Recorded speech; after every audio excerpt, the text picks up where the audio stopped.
It was a quiet morning in the city, the kind of morning where people hurried to their destinations without noticing much of what was happening around them. Small shops were opening their shutters, children were walking to school, and workers were making their way to buses and trains. Among the busy footsteps of strangers, there was a young girl who stood out. She carried herself with a certain brightness, the kind of energy that made people smile just by looking at her. She was simply walking back from a friend's place, her bag slung over her shoulder, and a light tune on her lips. To anyone watching, it looked like a normal day, the sort of day where nothing unusual was expected. The sun was high, the roads were filled with life, and everything seemed ordinary. But sometimes, ordinary moments turn into something unexpected. The girl's walk took her through a neighborhood square where a number of people were gathered. Some were waiting for transport, others were talking with friends, and some were just enjoying the fresh air. Nobody knew that in a few minutes, this peaceful morning would become unforgettable for everyone standing there. The girl noticed a police officer standing nearby. At first, she did not pay much attention. After all, police officers were often seen on patrol, keeping an eye on the safety of the area. She assumed he was there for his regular duty and continued walking. But soon, she realized he was walking toward her. She slowed down, a little confused, and looked around to see if maybe he was approaching someone else. But there was no mistake, he was heading straight for her. The people around noticed this too. Some thought it might be just a regular check, the kind where officers ask for identification or ask a few questions. Nobody suspected anything unusual at first. The officer reached her and began speaking in a stern voice.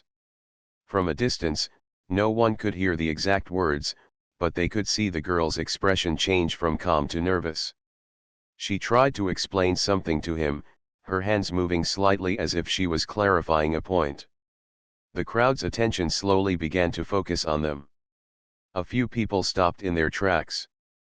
A mother pulling her child toward the bus looked back curiously. An older man carrying groceries paused for a moment to watch. The air in the square felt different, though nobody could yet tell why. The officer's voice grew louder, and though the words were not clear, the tone was sharp. The girl's eyes widened as she shook her head, perhaps trying to tell him she had done nothing wrong. Every passing second made the scene feel heavier. The officer, dressed in his uniform, had a kind of authority that made people hesitate. Even though something felt strange, most of the onlookers held back. They were unsure of what they were seeing. Some whispered among themselves, trying to guess what was happening. A young man at the side took out his phone, not yet recording, but holding it just in case. The girl stood firm, her posture showing she did not want trouble. She was respectful, but she also looked frightened. It was clear that she had not expected her normal walk to turn into something like this. The officer, on the other hand, seemed impatient. His body language was tense, his steps closer, his tone sharper. The crowd could feel the uneasiness rising, though they still hoped it was just a misunderstanding that would be solved quickly. One of the women watching whispered to another, "She looks so young. Why is he speaking to her like that?" The other woman shrugged but kept her eyes fixed on the two. Even children waiting with their parents sensed the tension and grew quiet. The sound of cars and buses passing by felt distant compared to what was unfolding right in front of them. The girl spoke again, her voice trembling slightly now, but still trying to remain calm. She lifted her hand lightly, perhaps to explain, perhaps to show she was not hiding anything. Her courage was evident, even as her nerves showed. The officer leaned closer, his face stern, and the people nearby exchanged uncertain glances. They could all feel that something was not right. The square, usually filled with casual chatter, felt like it was holding its breath. People who were about to walk away decided to stay, just to see what would happen next.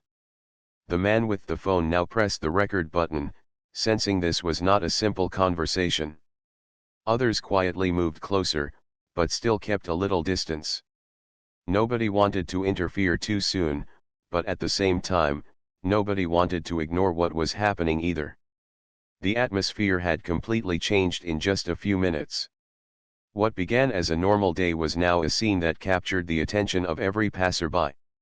The girl, once simply a face in the crowd, had become the center of attention, and the officer, instead of being a symbol of safety, was now the source of growing unease. People exchanged glances, their eyes asking silent questions: what is happening? Should we step in? Is this going to get worse? The girl took a deep breath, gathering her courage, while the officer crossed his arms and tapped his foot impatiently. The crowd could feel the tension hanging in the air like a storm about to break. Nobody knew what the next minute would bring, but everyone sensed that something serious was about to happen. The young man recording whispered to himself, "This doesn't look right," and held his phone steady. The mother with her child pulled her little one closer, unsure if she should stay or leave. The elderly man with groceries stood frozen, torn between stepping forward or keeping back. Each person in that square had the same feeling that they were witnessing the beginning of something they would never forget. And just like that, the ordinary day had turned dark. What had begun as a simple walk for a young girl had drawn the attention of dozens of strangers. In their hearts, they all hoped it would end peacefully, that the officer would listen and walk away. But deep down, they knew this was only the start of something bigger, something that would change everything within minutes. The crowd that had gathered in the square was growing restless. People whispered to one another, but their eyes never left the girl and the officer. Something about the scene did not feel right, and though nobody wanted to assume the worst, the nervous expressions on their faces revealed how worried they were becoming. The girl was clearly frightened now, but she still tried to speak politely, explaining herself as best as she could. The officer, however, did not seem interested in her words. His stern look grew harder, and his movements became more impatient. He spoke louder, drawing even more attention from people nearby. What once looked like a routine check was now beginning to feel like a confrontation. The sound of his commanding tone echoed across the square, silencing even the children who had been chatting moments earlier. The girl's eyes darted around the crowd, almost as if searching for help or at least some comfort. She did not shout or cause a scene, but her body language showed that she was uncomfortable and unsure of what was going to happen next. She tried to step slightly back, giving space between her and the officer, but he quickly moved forward, closing the gap again. At this point, more phones were out. A group of young men standing near a bus stop lifted their cameras to record. They exchanged serious looks, each of them realizing that this might be something they would later need to show others. A shopkeeper stepped out of his small store, wiping his hands on his apron, and stood at the door to watch. His brows furrowed as he shook his head, clearly uneasy with what he was witnessing. The girl continued to speak, her voice trembling but still respectful. She lifted her hand gently, maybe to show she carried nothing suspicious, maybe just to emphasize her words. But her movements seemed only to make the officer angrier. His voice rose again, and the veins in his neck stood out as he gestured sharply toward her. People in the crowd exchanged worried glances. Some muttered quietly, "Why is he so harsh? She looks so innocent." Even though everyone could see that the girl was frightened, they also felt powerless. The officer's uniform gave him authority, and most people feared what might happen if they tried to step in. Still, the weight of silence was becoming unbearable. A man in his 40s finally whispered to the person beside him, "This isn't right. Somebody should say something." But even he didn't move forward. The tension in the air was thick. Every gesture, every tone of voice seemed to make the moment heavier. The girl's breathing was visible now, her chest rising quickly as she tried to stay calm. She glanced at the crowd again, and her eyes locked with a woman standing at the front. The woman gave her a small nod, a silent way of saying, "Stay strong." That tiny gesture gave the girl a flicker of courage, even as fear gripped her heart. Meanwhile, the officer folded his arms, towering over her. His expression was one of authority mixed with impatience, as though he was daring anyone to question him. A hush fell over the square. Even the sounds of the busy road seemed to fade into the background as all attention focused on the two figures at the center. The girl's voice cracked slightly as she spoke again, but she held her ground. She was not rude, not loud, but she was firm. She wanted him to understand that she had nothing to hide and nothing to be afraid of. Yet, the officer's reaction showed that he was not interested in reason. His eyes narrowed, and his body leaned forward in a way that made the onlookers feel even more uncomfortable. A child in the crowd tugged at his mother's arm and asked softly, "Why is he so mad at her?"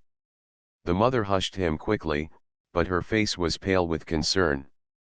She too wondered the same thing, though she dared not say it aloud.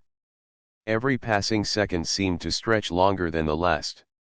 People shifted on their feet, restless, torn between fear and the urge to speak up.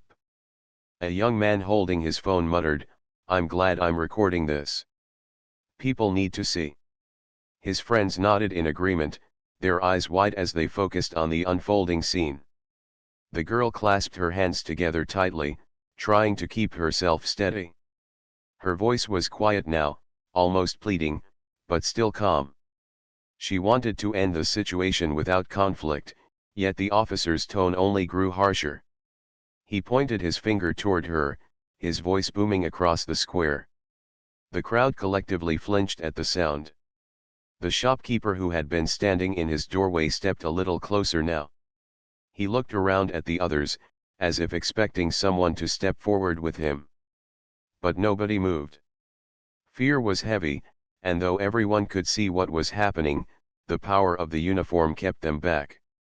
Still, more cameras were lifted, more people whispered, and more faces frowned in disapproval. The girl's voice shook as she tried one more time to explain herself. The officer cut her off with a sharp hand gesture, and she stopped mid-sentence. Her shoulders slumped for a moment, but then she lifted her head again. There was a quiet strength in her eyes now, a strength that told the crowd she was not going to let fear silence her completely. The square was now completely still. Not a single person walked away. Every eye was fixed on the girl and the officer. Some people whispered prayers under their breath. Others simply clenched their fists in frustration, wishing they could do more. The scene had grown so tense that it felt like time itself had slowed down. People could feel the weight of what was happening pressing down on their hearts. The girl stood there, trembling but brave, while the officer loomed over her with the authority of his badge and uniform. And though no one yet knew exactly how the next few minutes would unfold, everyone in that square sensed that they were witnessing something that would change the day forever. The square had grown so quiet that even the passing cars seemed distant, like faint background noise. Dozens of people now stood frozen, their eyes locked on the unfolding scene. Some stood with arms folded, others with phones raised, but every single person shared the same uneasy feeling. What had started as a small disagreement was no longer a private matter, it had become a public event, witnessed by all. One young man in the crowd kept his phone steady, his thumb hovering over the record button. He whispered to his friend, "This is wrong. People need to see what's happening." His friend nodded, eyes wide, and lifted his own phone to capture another angle. Soon, almost every other person had done the same. The once hesitant crowd had found a small way to act, by recording. The girl stood with her hands pressed together, her breathing uneven, but her courage intact. Though fear was clear in her trembling voice, she continued trying to speak calmly. She glanced at the crowd, as if drawing strength from their silent support. Each phone pointed at the scene became not just a tool but a witness, a reminder to the officer that he was not alone with her. Many eyes were watching. The officer, however, seemed unmoved by the presence of cameras. He stood tall, his expression stern, as though daring anyone to question him. But the truth was undeniable, dozens of recordings captured every word, every gesture, every heavy breath of the moment. The people holding their phones knew the importance of this. Their recordings were more than just videos, they were evidence, proof that could not be erased or forgotten. The tension in the air shifted. While before, the crowd had been nervous and silent, now a wave of whispers spread among them. Some murmured words of encouragement toward the girl, though too softly for her to hear. Others whispered questions: why is he doing this? What could she have done? But no one had answers. The only certainty was the wrongness of what they were witnessing. An older woman at the front clutched her handbag tightly and shook her head. "This child has done nothing," she said softly to herself. Her voice trembled with emotion. Another man beside her added, "He's gone too far. Look at her face, she's terrified." Their voices, though quiet, carried a sense of truth that echoed in the hearts of everyone listening. The girl, gathering what courage she could, raised her voice slightly, not in anger but in defense of her dignity. "Please, I've done nothing wrong," she said clearly enough for people around to hear. The crowd stirred. Hearing her words out loud made the situation even more real. She wasn't just standing silently, she was speaking her truth, and now others could confirm it with their own ears. The phones recorded every word, and soon the whispers in the crowd grew louder. People began exchanging opinions openly now, no longer just murmuring. "She's right, she hasn't done anything," someone said. "Why doesn't he listen?" another added. The unease had transformed into a quiet but growing outrage. A man near the back, tall and serious looking, raised his voice a little louder than the rest. "We are all watching," he said firmly. The officer turned his head slightly at the sound, his eyes narrowing at the boldness of the statement. For a moment, the crowd felt a spark of hope. Someone had dared to speak directly. The tension shifted again, and more people began to murmur in agreement. The girl's shoulders relaxed just a little when she heard the supportive voices. She looked around once more, her eyes meeting those of strangers who now silently nodded at her. Though she stood alone against authority, she was no longer entirely alone. She had a community around her, even if they had yet to step forward. Meanwhile, the recordings began to spread. Some of the younger people, quick with their phones, shared clips to friends and on social platforms, adding short captions like "Look what's happening right now" or "This isn't right." Within minutes, the scene was no longer just in the square. It was on screens across the city, then spreading even farther. The crowd didn't know it yet, but their quiet act of recording was about to create a storm far beyond the square. The officer, perhaps realizing he was being filmed, shifted uncomfortably for the first time. His strong tone wavered, and though he tried to maintain his authority, the weight of dozens of eyes and cameras was undeniable. The badge on his chest, once a shield of power, now felt like a spotlight drawing judgment. The crowd grew bolder. "Let her go," someone shouted. Another voice added, "This is wrong." The murmurs had turned into calls, still scattered but louder. Each shout gave courage to another, and soon, the quiet square was filled with voices demanding fairness. The girl lifted her chin slightly, her fear still present but her hope stronger now. She knew the world was watching. The strangers around her, who moments ago had been silent, were now speaking for her. She was not invisible anymore.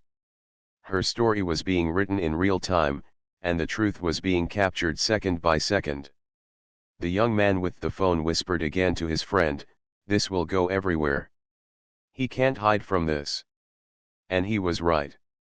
Already, clips were reaching people who had nothing to do with the square. News outlets, local activists, and concerned citizens were starting to notice. The incident that had begun as one officer and one girl was now spreading like ripples in water, touching lives far beyond the original scene. The atmosphere in the square had transformed completely. What had been a place of fear was now filled with the energy of resistance. The people no longer looked helpless, they looked determined. Their recordings and their voices had shifted the balance. The officer, once unchallenged, now stood before a community that refused to stay silent. The girl's eyes glistened with tears, but there was strength in them too. She knew she was not alone. She knew that every camera, every whisper, every raised voice was standing with her. And as she stood there, trembling yet unbroken, she became more than just one frightened person. She became a symbol of truth, a reminder that even in the face of power, courage and unity could make a difference. The square was no longer ordinary. It was now a place where silence had been replaced with voices, where fear had turned into action, and where one moment of injustice had become the beginning of something far greater. The air in the square had grown heavy with tension, but also with determination. What began as a moment of confusion had now turned into a public stand for truth. The officer, once confident in his authority, now looked unsettled as the voices around him grew louder. The girl stood trembling but upright, surrounded not only by strangers in the square but also by the invisible eyes of thousands now watching online. Within minutes, news of the incident had traveled far beyond the small crowd. The first short clips were already being shared across social media platforms. Friends were forwarding the videos to others, activists were reposting them with words demanding accountability, and local reporters were beginning to call their editors. The story that had started in one square was already spreading through the entire city like wildfire. The officer shifted uncomfortably as he realized the weight of the situation. He glanced at the phones pointed at him, and for the first time, his expression faltered. His words, once sharp and commanding, now came slower, as though he understood that every syllable would be remembered, recorded, and judged. The crowd noticed this change, and it gave them more courage to speak out. "Enough," a man's voice rang out clearly. He was tall, middle-aged, and his tone carried authority of its own. "We all see what is happening. This cannot continue." His words drew cheers and agreement from others in the crowd. What had started as whispers had now grown into a chorus of voices demanding fairness.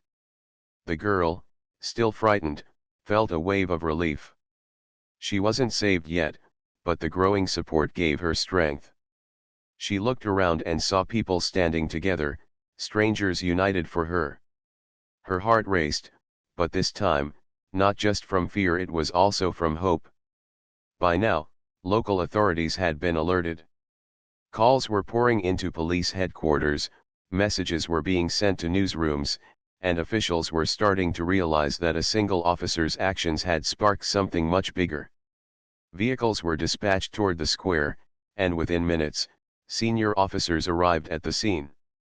The sight of the new arrivals shifted the atmosphere once again.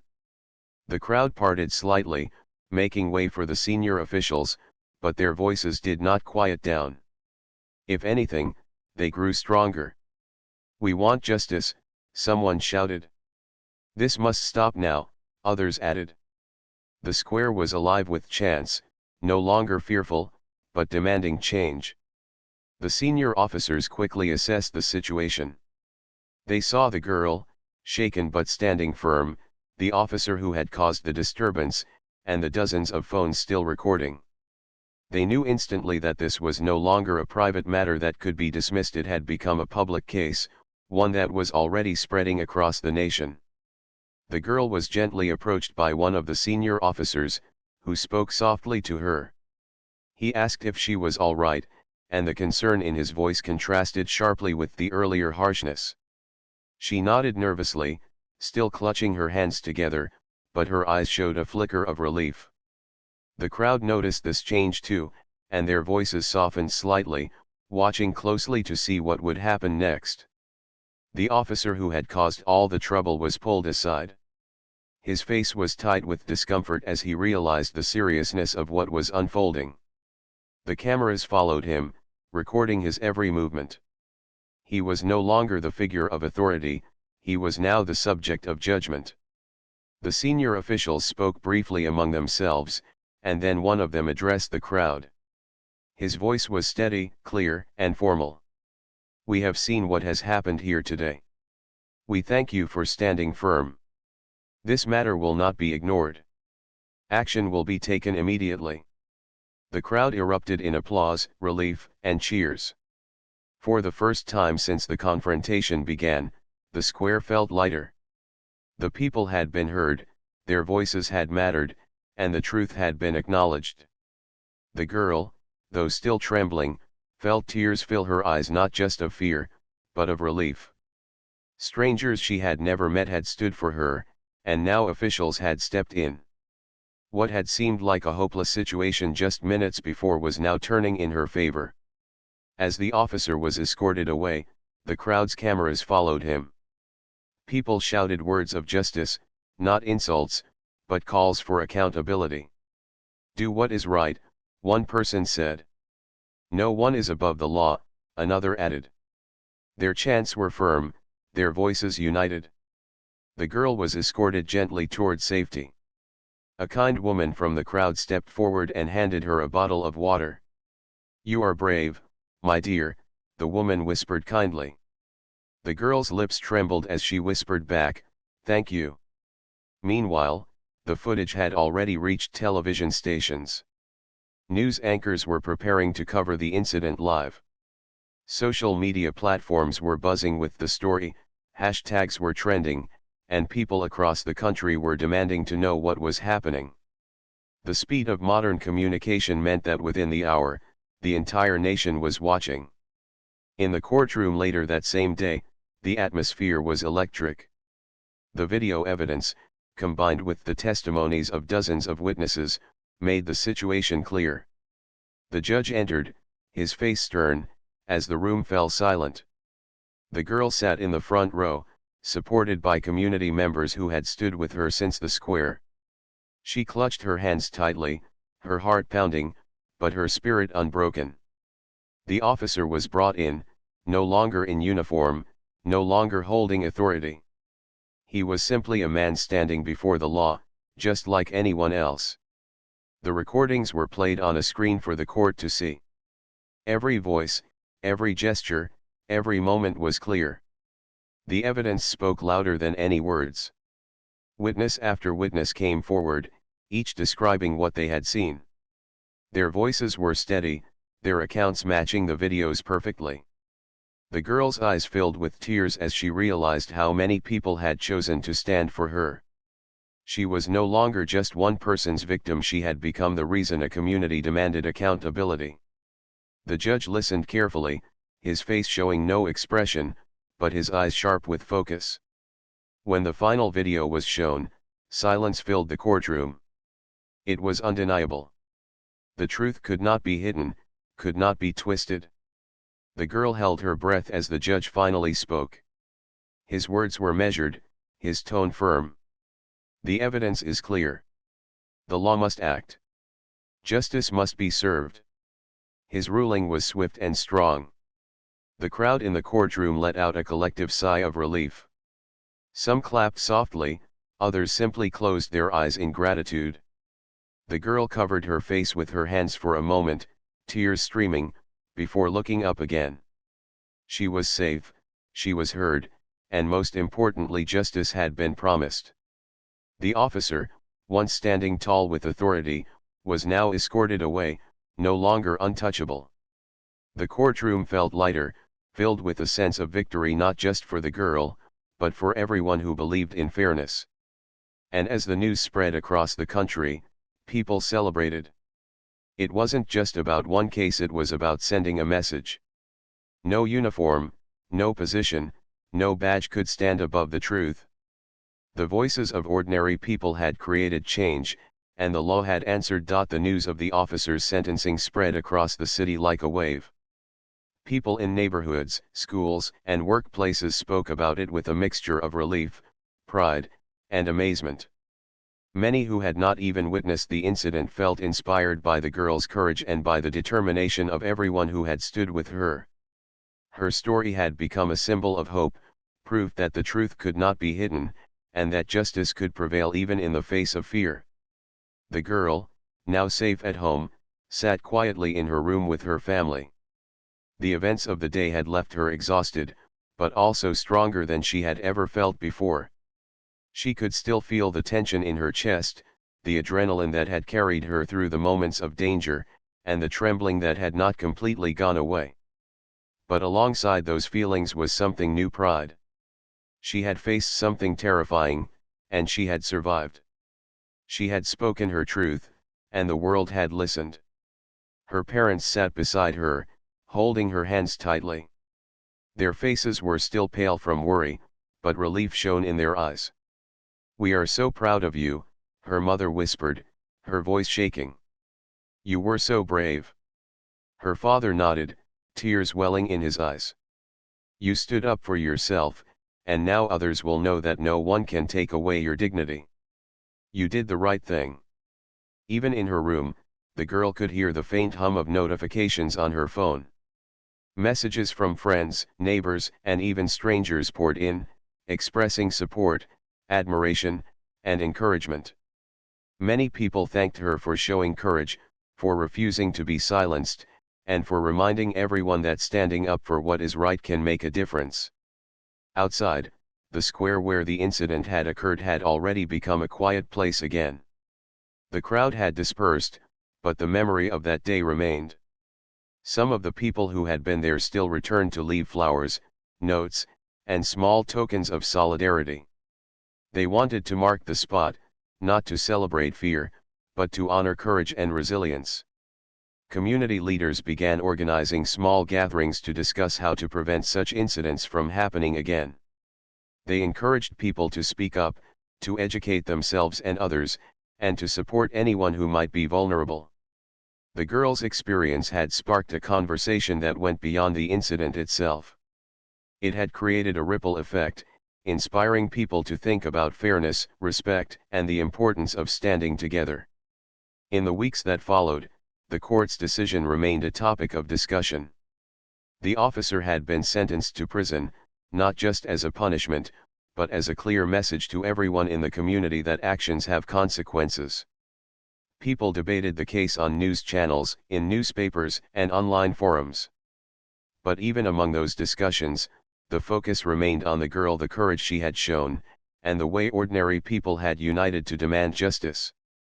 The girl began to feel a sense of purpose. What had started as a frightening experience had now become a powerful lesson. She realized that her story could help others. She wanted to share it, not to relieve the fear, but to encourage anyone facing injustice to speak up, to trust that their voice matters, and to believe in the power of community. Her school also took action. Teachers organized sessions to talk about courage, safety, and responsibility. Students learned that one person's actions could affect many, and that standing up for what is right is always valuable. The girl, now regarded as a symbol of bravery, was invited to speak in a small gathering at her school.